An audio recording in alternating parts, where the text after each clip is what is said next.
YouTube? It's your boy Double M, and I'm coming back at you with another tutorial. You see, it's a tutorial that I did a while back. It's a while back.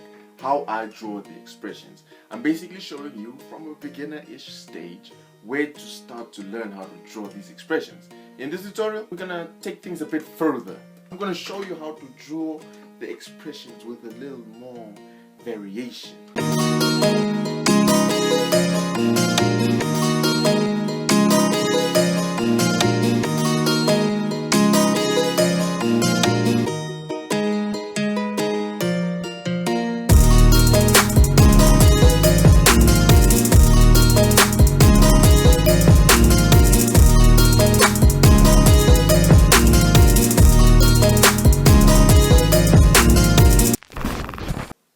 I bet. Let's get down to business. If you have not watched the last tutorial I did on the expressions, I suggest you go and watch that right now before you touch this tutorial.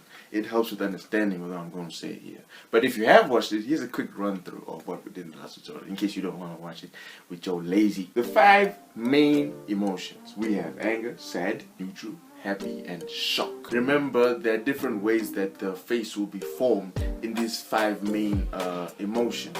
The neutral one, not going to have that much emotion. It's in the name. It's just going to be blank as it is. The anger and the shock, those two, they are almost opposite in the fact that anger, you have the face which is squished, while in shock, you have the face that is stretched. The same for sad and happy. Those two are obviously opposites.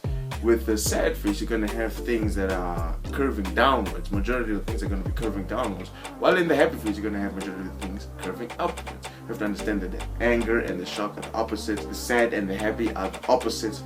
While the neutral is neutral. Now that we have the opposites, you know, the anger opposite. Now that you have the opposites, you have the anger which is opposite to the shock, and you have the sad which is opposite to the happiness. You have to understand that there are still 4 main points that will still affect the intensity of the emotion that is being read, that is being showed by the character that you're drawing. First point, the eyebrows will dictate the majority of the expression. Look at these images right here. You have different eyebrow expressions. The eyes and the mouth, they look the same, but if you draw the eyebrows in different ways, you can tell that they're different expressions. You can tell that they're different emotions felt from each of these expressions. The second point, the more the eyes are open in an expression, the more intensity is felt inside the expression. Now look at this expression right here.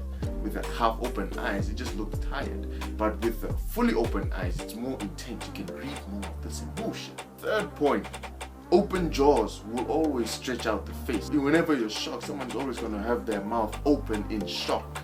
When their mouth is open, the jaw is stretched out, which stretches out the face. The last point, various open mouth expressions will give a little more variety to these expressions. Here's some examples. The eyebrows and the eyes are legit the same in these expressions, but it's the open mouth, it's the different open mouth expressions that give a little variety. They give a little spice to these expressions, you know. Now that we have that run through, now that we have gone through what we did in the past expression tutorial, we can now continue with things. But before we continue with things, there's a few things I need you guys to do. You know what we need to do already. I need you guys to drop a like. I need you guys to hit the subscribe button to join the Double Empire. Be a part of the Double Empire. We do many things here. We do art tutorials, we do art challenges, and many other art themed videos. It's an art channel with good vibes, my man. So hit the subscribe button to join the Double Empire. Okay, I bet. Listen, if you remember from the last expression tutorial, I suggested ways on how to actually actively improve on your expression. There were 2 ways of doing it. The first way was to take these 5 main emotions, 5 main expressions, and combine them. See what you come up with, you know. The second way was to actually go to a mirror, take pictures on your phone, whatever it may be. Take pictures of different facial expressions. Go crazy with it, man. After you've taken a few pictures, you can practice drawing those expressions on the paper and see what you come up with, man. With this method, I really like this method because you will pick up 2 things. Obviously, the skill to draw expressions. And the other skill, the number 1 skill, is the skill of observation, which is the number 1 skill we all need as artists, you know? Once you know how to observe things, Need I say more? Need I say more? Anyway, what we're gonna do in this tutorial is the first step. We're gonna combine these 5 main emotions and see what we come up with. We're gonna go through this together. So grab yourself a pen and a paper or drawing tablet and stylus if you're feeling fancy, if you've got the necessary equipment. Slap this grid up on whatever you're drawing and let's get started.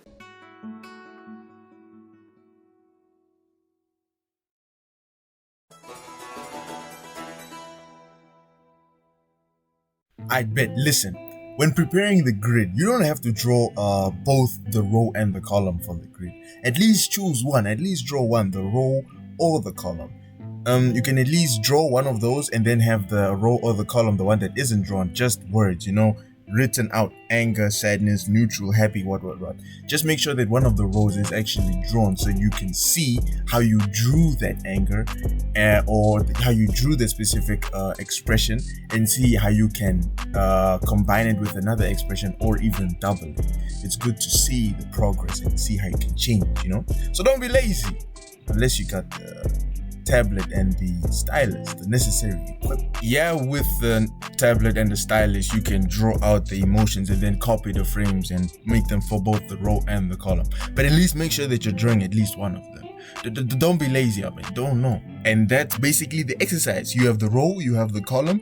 You choose the first one on the first row, you choose the first one on the first column, and you combine them. You have the 2 angers here. Make it even more angry. Double the effect. Bring those eyebrows down even more. Squish that face even more when you're combining the effect of the 2 angers. You have the second one. You have anger combined with sadness. You still want to have the eyebrows pulling over the eyes, squishing the center of the face right there when someone is angry. But you also want them to do the same thing they would do when someone is sad, having that curve to show a little bit of that sadness. You want the eyebrows to do what they would do both when the person is angry and when the person is sad, to show that combination of the 2. Do these with the others as well, going through what makes those emotions, taking those key points and combining them to come up with a new one. This is exactly why we had that run through a while back, just a while ago. This is exactly why we had that run through a while ago, to understand what emotion makes what emotion, and to understand what affects the intensity of the emotion. Once you understand what makes an emotion an emotion, you take this one that makes, let's say, for example, someone happy. You take that one that makes someone sad, combine the 2 and see what you come up with. Like for, let's say, angry and neutral. The eyebrows are still going to be pulling over the eyes to make the person look angry, but since it's a neutral, there's not that much effort put into that expression, so there's not even going to be that much wrinkles on the face. It's just going to be eyebrows sitting on top of the eyes, making them look irritated, if anything. Now, when you go through this exercise, you will identify that there are some emotions that you will draw twice, because some combinations are happening twice, like in the first row and the third column, and the first column and the third row. That's an example of an emotion that will be drawn twice. Since I'm here with the tablet and the stylus, the necessary equipment, this is just for illustrative purpose. This is just to show you what you should be doing. I want you guys, when you're going through this exercise, I want you guys to actually be redrawing that emotion. Let's say for the first row and the last column, you draw the shocked, angry person. And then you're going to draw that shocked, angry person again for the last row, first column. I want you to redraw that emotion again, but try to make it a tad bit difficult than the first time you drew it. Still understanding how to combine these aspects to combine these aspects to get a new emotion, grabbing the angry, grabbing the shocked and putting them together, but still making it look a little bit different than what you did the first time you drew it. Listen, I don't want no lazy boy stunts up in here. I don't want to hear any excuses. Excuses are tools of the incompetent. I want you guys to be redrawing those emotions. I'm not listening to it. We don't do no lazy boy stunts up in here. Okay, so that's the first exercise. The second exercise is the exercise that I actually found on the internet. It's actually an exercise that I found online on Pinterest, to be specific. While I was doing the first exercise, you get 5 emotions. Doesn't have to be the 5 main ones. 5, the number is up to you. Just make the minimum 3.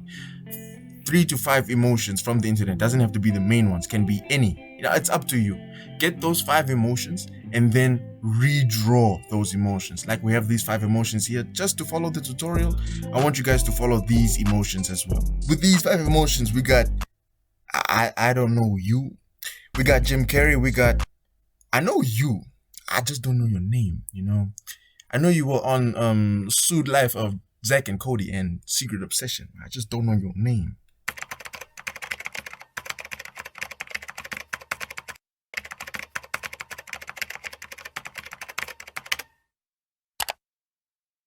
And we got Shaq, and we got I don't know you either.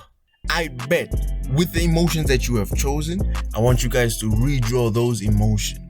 This is an exercise hidden inside an exercise. This is the first part of the exercise, which is also an exercise by itself, which is actually taking images from the internet, taking pictures from Pinterest, whatever it may be, and redrawing those emotions that you see. So this exercise, which is hidden in the whole exercise, it helps out with the images on the side. Redraw those emotions. Now, after you've done that part of the exercise, which is an exercise by itself, keep those emotions in a column just like that, because the next part of the exercise, you're going to have these emotions in the column. You're going to have 3 columns. On the left, you're going to draw those emotions again, but with a little bit of low intensity. They're not putting that much effort into the expression. So the eyebrows may be drawn back to their neutral state. The mouth might be less open, whatever it may be. Then on the next column, which is next to it on the right side, is the exact opposite. You want to pick up the intensity of that emotion. Stretch the smile if you have to. Pick up those eyebrows if you have to. Squinch the face even more if you have to. This exercise, it helps more with identifying what makes an expression an expression. Once you identify what makes an expression an expression, it's up to you. You got the ability, you've got the power. So, from the first tutorial, understanding the 5 main expressions, and from this tutorial, combining those expressions, trying to see what you can come up with, and taking expressions from the internet, redrawing them, and putting them in the low-high chart. After you understand and you practice, I don't want to say mastered, but you have now known, at least known more than you did before, on how to draw expressions. With that, we have come to the end of the video. I want to thank you for watching this video. If you enjoyed the video, make sure again to drop a like, and if you have not, hit the subscribe button to once again join the Double Empire. I don't need to say much that I haven't said before. Make sure that you're part of the Double Empire. Tell your family, tell your friends, tell your dog, and your cat too. Don't leave your cat out. We are all learning on this YouTube channel. This is a channel with good art vibes, as I have said before. So we're all learning in this channel. We're at least gonna be better than we were yesterday. That's something. Make sure to check me out on my Instagram and my Twitter as well. The links are actually waiting for you in the description. God bless, and until next time, Double M out.